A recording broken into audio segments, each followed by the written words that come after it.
The grime on the pavement had its own memory, a geography of disregard written in spilled soda, hardened gum, and the faint, dark stains of yesterday's rain. Arthur knew its contours better than he knew the lines on his own face, which he hadn't truly looked at in years. He sat on a flattened cardboard box, his back pressed against the cold brick of a building that housed lives he could no longer imagine. A biting November wind snaked down the alley, a predator seeking out the gaps in his threadbare coat. In his lap, wrapped in a grease-stained paper bag, was his entire fortune. Half a deli sandwich and a bruised apple, procured from the kindly teenage girl at the corner market before her manager shooed him away. It was meant to be his dinner, and if he was careful, his breakfast too. Across the narrow sidewalk was the Gilded Spoon, a cafe whose existence was an affront to Arthur's reality. Its windows glowed with a warm, buttery light, framing silhouettes of people who paid $10 for coffee and laughed with an ease he'd long since forgotten. The owner, a man named Henderson with a perpetually pinched face and a starched white apron, considered Arthur a personal blight on his curated ambience. Today, Henderson's patience had evaporated.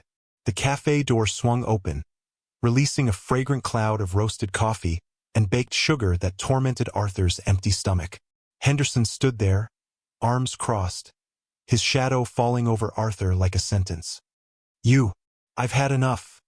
Henderson's voice was sharp, cutting through the low hum of city traffic. "You're a health hazard. You're scaring away my customers." Arthur didn't look up. He learned long ago that meeting a man's eyes when he was full of contempt only invited a deeper cruelty. He focused on a crack in the sidewalk, a tiny canyon he had traced with his gaze 1,000 times. He willed himself smaller, hoping to dissolve into the urban landscape. A few patrons inside the Gilded Spoon turned to watch. A woman in a cashmere scarf paused with her cup halfway to her lips.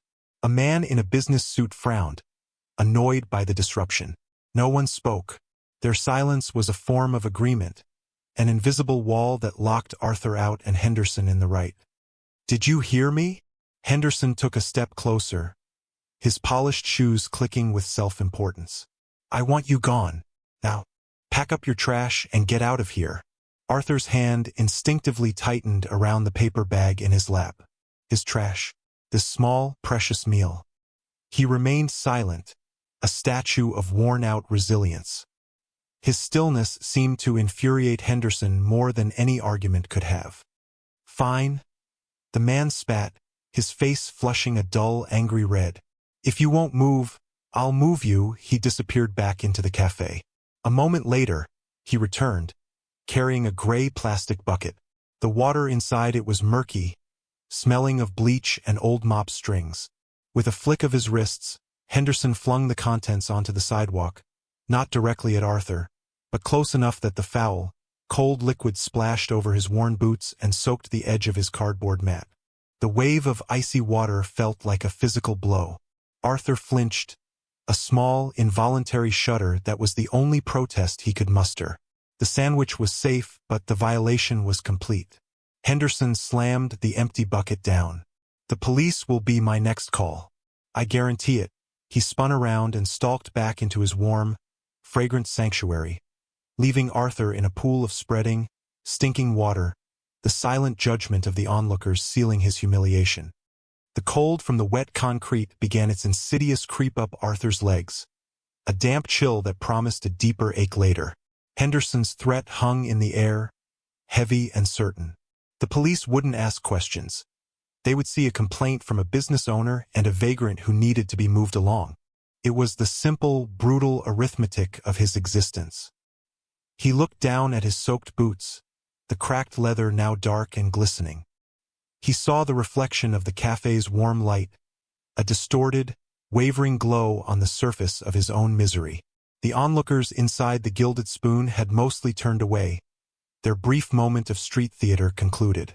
They returned to their expensive coffees and comfortable conversations, the unpleasantness already fading from their minds. For them, it was a fleeting spectacle. For Arthur, it was the texture of his life. Henderson reappeared at the window, not to look at Arthur, but to wipe down the inside of the glass with a cloth, his movements brisk and proprietary. He was erasing any trace of the confrontation, polishing his view of the world. Each swipe of the cloth felt like a personal erasure. Arthur was not a person to him. He was a smudge on the window, a piece of litter to be swept away. The denial of his humanity was more chilling than the November wind. He had been a soldier, a husband, a father. He had paid taxes, mowed a lawn, held a child's hand as she took her first steps. Now he was defined only by what he lacked: a home, a job, a voice. He adjusted his position, trying to pull his feet away from the largest puddle. The cardboard was ruined, a soggy pulp that offered no insulation. He would have to find more before nightfall. It was another task in a long, wearying list of tasks that constituted survival. Find cardboard. Find a dry alcove. Avoid notice. Try to sleep. Wake up. Repeat. The sheer exhaustion of it all washed over him, a tide more powerful than the bucket of dirty water. He thought about leaving, about shuffling down the street to another corner, another alley. But a stubborn, weary pride kept him rooted to the spot. This was his place. He had claimed it through quiet persistence. To be driven off by a man like Henderson felt like a final surrender. So he stayed, a silent monument to defiance. His presence a quiet rebellion against the man who wished he would simply cease to exist. The conflict was not loud or violent. It was a slow, grinding war of attrition between one man's comfort and another's right to simply be. The sky, which had been a flat, indifferent gray, began to darken with a deeper, more bruised-looking shade of purple. The wind picked up, carrying the smell of imminent rain. The tension on the street shifted. It was no longer just about Arthur and Henderson. It was about the coming cold, the approaching night, and the vulnerability of a man with no shelter. The city seemed to hold its breath, waiting. Fragments of another life flickered behind Arthur's eyes, ghosts summoned by the cold and the gnawing hunger. He saw the warm, sunlit kitchen of a small house, the floral pattern on the wallpaper he'd hung himself. He could almost smell the scent of baking bread, a smell he associated with his wife, Sarah. Her hands, dusted with flour, tucking a stray piece of hair behind her ear. Her smile, a gentle thing that could make the whole world feel right. He remembered the weight of her head on his shoulder as they watched television in the evenings, the simple, profound comfort of her presence. That memory was a fire he huddled around in the frozen landscape of his mind, a warmth no one could take from him. Then the image would shatter, replaced by another, harsher one. The bone-jarring rattle of a Humvee on a dirt road in a country that smelled of dust and fear. The shout of his name, Sergeant Jensen, just before the world erupted in fire and sound. He remembered the acrid taste of cordite, the screams of men he called brothers. He remembered dragging a young private, a kid from Ohio named Miller, out of a burning vehicle, the boy's blood hot and sticky on his hands. He remembered the searing pain in his own leg, a wound that would send him home with a limp and a head full of ghosts. He still had the dog tags, tucked inside his shirt, their metallic coolness a constant, tangible link to the man he used to be. 345-87-9921, Jensen, Arthur, OPOS. It was proof that he had a name, a number, a history. He clutched the faded photograph he kept in his breast pocket, its edges soft and worn from years of touch. It was a picture of his daughter, Emily, on her 5th birthday, her face bright with joy as she held up a ridiculously large lollipop. Her laughter had been like wind chimes. After Sarah died, Emily had been his whole world. But the ghosts from the war had been relentless. They had crept into his dreams, stolen his sleep, and made him a stranger in his own home. The jobs wouldn't stick. The anger and the sadness were a fog he couldn't navigate. One day, Emily had looked at him with fear instead of love, and he knew he had lost that war, too. He left, thinking it was the only way to protect her from the wreckage of himself. He hadn't seen her in a decade. He didn't even know if she knew he was still alive. These memories were not a comfort. They were a penance. They were the source of the unyielding quiet that people mistook for emptiness. It wasn't emptiness. It was a space filled with so much loss that there was no room for anything else. The first fat, cold drops of rain began to fall, splattering against the pavement with audible clicks. They landed on Arthur's thin coat, dark spots that quickly merged into larger, spreading patches of damp. The wind, no longer just a nuisance, became a physical force, driving the rain sideways into the shallow alcove where he sat. He pulled his threadbare blanket tighter around his shoulders, but it was a pathetic defense. It was already damp from the earlier assault with the mop bucket, and the rain quickly found its way through the worn fabric. A shiver racked his body, a deep, bone-rattling tremor that started in his spine and radiated outward. The pressure was mounting. The city was closing in. Pedestrians quickened their pace, umbrellas blooming like dark, hurried flowers. They scurried past, their faces averted, their focus narrowed to the single goal of reaching shelter. Arthur became even more invisible, just another obstacle to be navigated in the downpour. The warm glow from the gilded spoon seemed to mock him, a beacon of a world he was permanently locked out of. Inside, people were dry and comfortable. They would complain about the weather, finish their pastries, and then drive home to warm houses, never giving a second thought to the man freezing just a few feet away. Their silence was no longer passive. It was an active choice, a collective decision to ignore the suffering in their midst. Henderson stood at his window again, a smug look on his face. The rain was doing his work for him. He was watching Arthur, waiting for him to break, to finally give up and shuffle away, defeated. The cruelty of it was breathtaking. It wasn't enough that Arthur was homeless, hungry, and cold. His tormentor wanted to witness his final surrender. Arthur felt a familiar surge of despair, a cold, heavy weight that settled in his chest. It was the feeling that had driven him to the streets in the first place, the sense that he was utterly, irrevocably alone. The world had no place for him. He bowed his head, letting the rain plaster his thin, gray hair to his scalp. He was at his lowest point, a man stripped of everything but the faintest flicker of a will to endure. The pressure of the storm, the city, and the crushing weight of human indifference was immense, threatening to extinguish that flicker for good.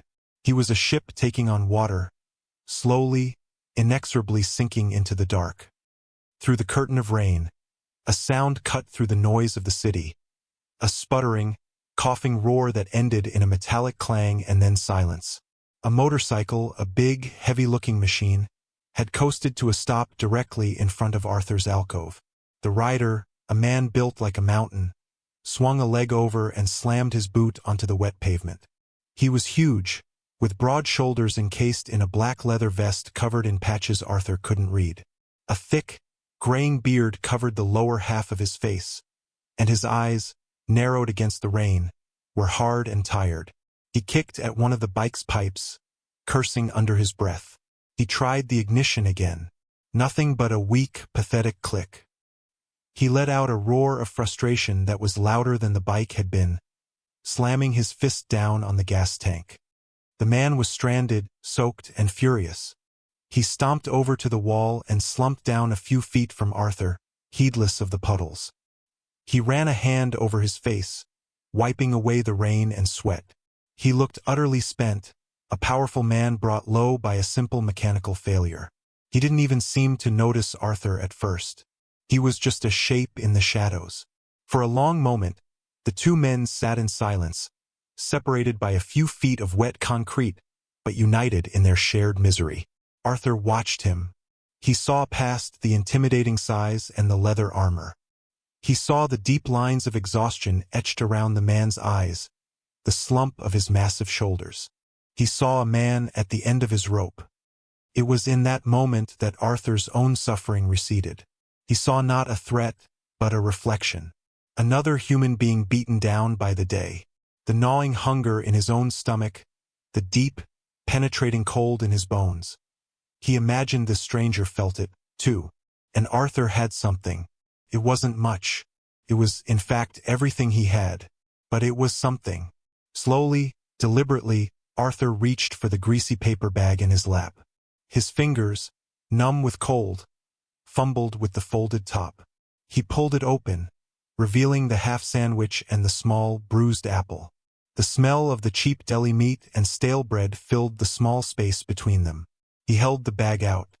The biker turned his head, his gaze finally falling on Arthur. His eyes were flinty, suspicious. He looked from Arthur's gaunt face to the meager offering in his hand. He said nothing. Arthur pushed the bag a little closer. His voice, when it came, was raspy from disuse, quiet but clear. "You look like you need it more." The words hung in the air, simple, profound. It wasn't a plea or a transaction. It was a statement, an act of pure, uncalculated grace. The biker stared, his hard expression faltering. He saw Arthur's thin, soaked coat, his pale, hollowed-out face, the trembling in his hand that was not just from the cold. He saw a man with absolutely nothing, offering him everything. The sheer, unexpected dignity of the gesture struck him like a physical blow. He slowly reached out a large, calloused hand and took the bag, his fingers brushing against Arthur's. The exchange was a silent sacrament on a dirty, rain-slicked sidewalk. The biker's name was Kane. He was the president of the Hells Angels charter that claimed this entire territory as its own. He looked inside the bag at the pathetic meal. A half-eaten sandwich on white bread and an apple that had seen better days. He'd commanded legions of men, faced down rival gangs, and stared into the barrels of guns without flinching. But this small, selfless act from a homeless stranger left him speechless.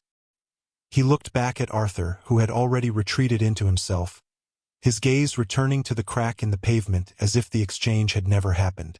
Kane felt a lump form in his throat, a knot of emotion he hadn't felt in decades. Honor. He recognized it instantly. This man, this ghost on the sidewalk, had more honor in his little finger than most men Kane knew had in their entire bodies. He unwrapped the sandwich. He was starving, having skipped 2 meals dealing with club business in another town. He broke the sandwich in half. He held one piece out to Arthur. "No," Arthur said, his voice barely a whisper. "It's for you." He wouldn't even take back a share of what he'd given. Kane slowly ate his half, the cheap bread and processed turkey tasting like the finest meal he'd ever had. He watched Arthur, who sat shivering, his eyes closed. From across the street, inside the Gilded Spoon, Henderson watched the exchange with a sneer. He saw the filthy biker consorting with the vagrant. "Look at that," he muttered to his barista. Trash attracting more trash. Perfect, he felt a vindicated disgust, completely oblivious to the silent, powerful shift that was taking place on his doorstep. But a few others saw it differently. The woman in the cashmere scarf, who had been about to leave, stopped at the door, her umbrella half open. She watched as the huge biker ate the food the homeless man had given him. She saw the quiet reverence in the exchange. She had witnessed Henderson's cruelty earlier, and now she was witnessing this act of profound generosity. The contrast was stark and uncomfortable. She felt a pang of shame for her own inaction. Another man, waiting for a takeout order, also saw it. He'd seen Arthur on this corner for months, had always just walked past. Now, for the first time, he was really seeing him. Whispers started, quiet but persistent, rippling through the few remaining patrons. "Did you see that? The homeless guy. He gave that biker his food. His last food, it looked like. And after how Mr. Henderson treated him, the perception of Arthur began to pivot. He was no longer just a nuisance. He was a man who, despite having nothing, had shown a kindness that shamed them all. The ground was being prepared for a reckoning. Kane finished the sandwich and the apple, the simple food settling his stomach and clearing his head. The warmth it provided was nothing compared to the warmth that was spreading through his chest. He looked at Arthur, truly looked at him, and saw the deep, ingrained discipline in his posture, the way he endured the cold without complaint. He saw a soldier's bearing, buried under years of hardship. Kane pulled out his phone. It was an older, durable model, cracked but functional. He scrolled through his contacts and found the one he needed. "Ripper." He pressed the call button. The line connected almost instantly. "Yeah?" A gravelly voice answered. "It's me, Kane said, his voice low and cold as steel. I'm on Elm, in front of that yuppie coffee shop. The hog died on me. You need a pickup. I need more than that, Kane said, his eyes locking on the glowing sign of the gilded spoon. I need everyone, every single brother who can ride. I want them here, now. There was a pause on the other end, the kind of pause that meant the request was unusual and therefore serious. Everyone? Kane, what's going on? Kane's gaze shifted to Arthur, who was now trembling visibly, his thin blanket offering no protection against the relentless, soaking rain. An act of disrespect has been committed, Kane said, his voice dropping to a near growl. And an act of honor has been shown. We're going to address the first and repay the second. He didn't need to say more. The line went dead. The message had been sent. Kane put his phone away and leaned back against the cold brick, a king holding court in an alley. He looked at Arthur. Stay put, he said. It wasn't a request. It was a promise. Help was coming. It started as a distant tremor, a vibration felt more in the bones than heard with the ears. It was a low thrumming that grew steadily, separating itself from the background noise of the city. People on the street paused, tilting their heads. Inside the cafe, the clinking of ceramic and the hiss of the espresso machine were slowly drowned out by the approaching sound. It grew from a rumble to a roar, a deep, guttural thunder that seemed to make the very air vibrate. Then they appeared. One single headlight rounded the far corner, then another and another. A V-formation of motorcycles, chrome and black metal, sliced through the rainy twilight.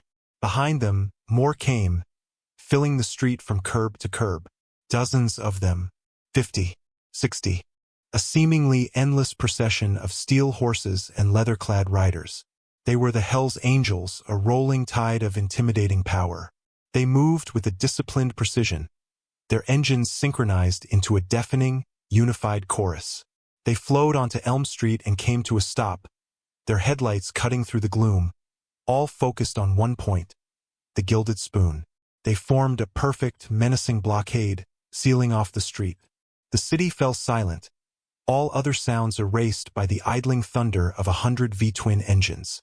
The community was frozen. Patrons inside the cafe scrambled to the windows, their faces pale with a mixture of fear and awe. Henderson's smug expression dissolved into slack-jawed terror. This was not the police. This was something else entirely. A force of nature he had unwittingly summoned. Kane slowly, painfully, got to his feet.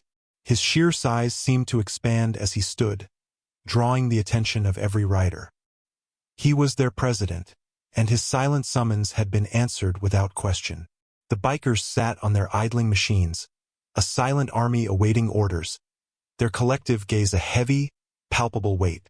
They formed a protective wall, a fortress of leather and steel, with Arthur and Kane at its very center.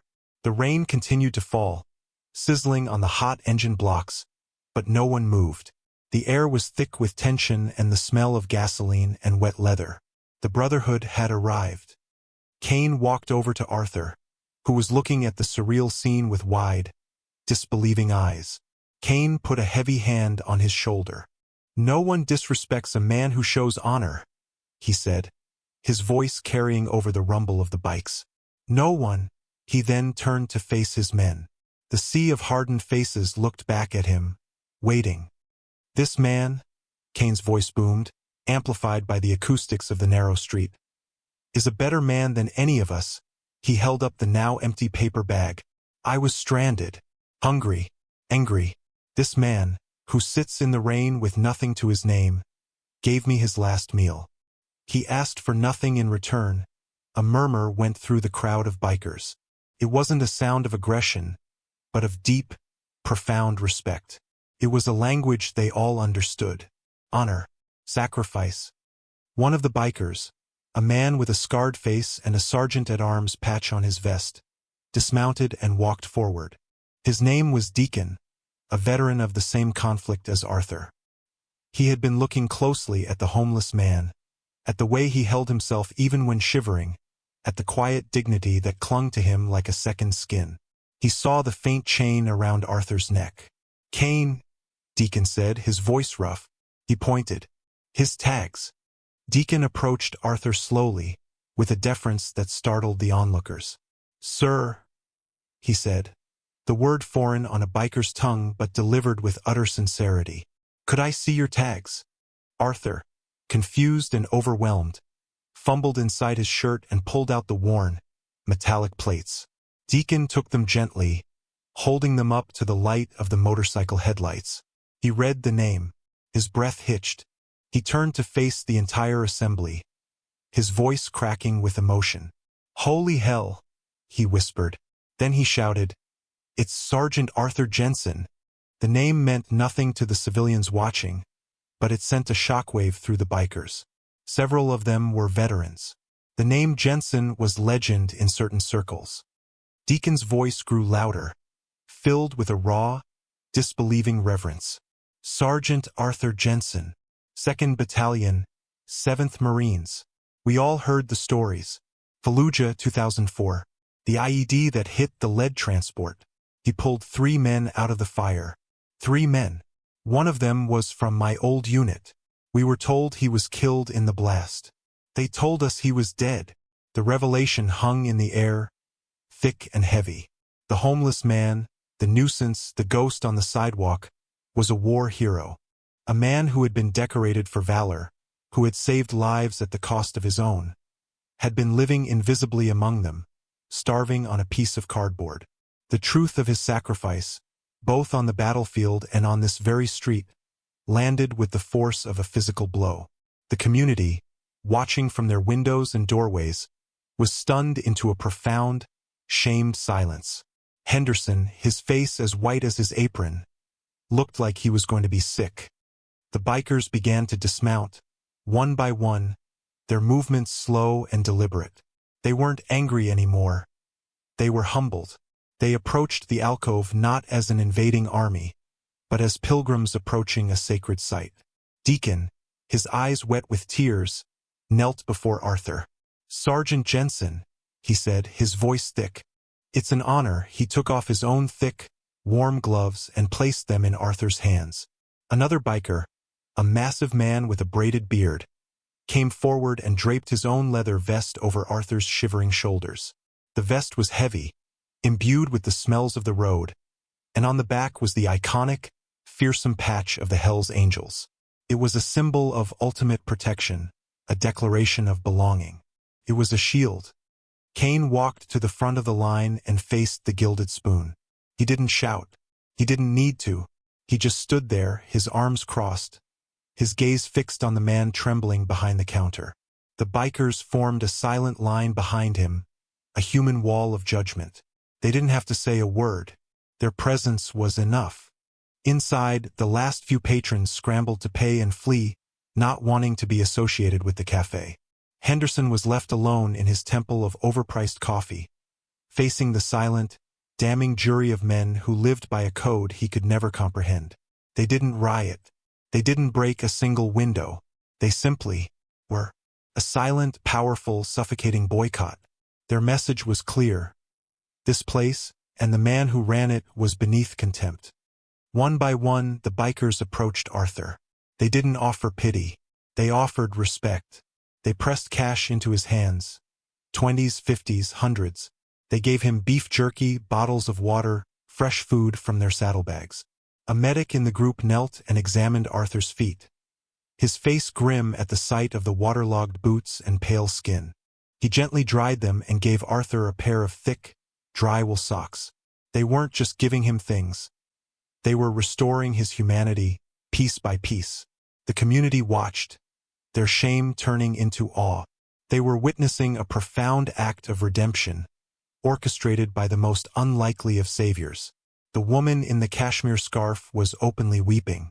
The man who had been waiting for takeout walked out of his building and quietly placed a steaming bag of hot food next to Arthur, nodding once to the bikers before retreating. The tide had turned. Arthur was no longer invisible. He was Sergeant Arthur Jensen, and he was under the protection of the Hells Angels. The rain began to soften, easing from a downpour to a gentle drizzle, as if the sky itself was calming. The standoff didn't end with a clash, but with a quiet, profound transformation. Kane made another call. 20 minutes later, a sleek black pickup truck, a support vehicle for the club, pulled up behind the line of bikes. Two younger prospects hopped out and approached Kane with deferential nods. "Get him a room," Kane commanded, gesturing toward Arthur. "The best suite at the Grand Hotel. Hot food, a hot bath, new clothes, everything. Put it on the club's account. And a doctor. I want him checked out from head to toe." He then turned to Arthur, his voice softening. "Sergeant, you'll stay with us tonight. You'll stay with us as long as you need." Arthur, wrapped in the heavy leather vest, looked up at the towering man. For the first time in a decade, his eyes were clear of the fog of despair. He saw not a threat but a brother. He gave a single, slow nod. Deacon and another biker gently helped Arthur to his feet, supporting him as he walked, his limp more pronounced from the cold. They led him to the warm, dry cab of the truck as if he were a visiting dignitary. As he was helped inside, Arthur looked back at the street. He saw the faces in the windows, no longer filled with judgment, but with a deep and humbling respect. He saw Henderson, a small, pathetic figure, turning off the lights in his empty cafe, his business and his pride shattered. The final image was one of enduring power. Kane walked back to his bike, which one of his men had already fixed. He swung his leg over the seat. With a hand signal, the engines that had been idling for an hour roared to life in unison, a deafening, triumphant crescendo of sound. It wasn't a threat anymore. It was a salute, a declaration. They had righted a wrong. They had honored a hero. One by one, the bikers pulled away, their red taillights disappearing into the wet, dark night, leaving the street quiet once more. But the silence was different now. It was filled with the lingering echo of their presence, the weight of their respect.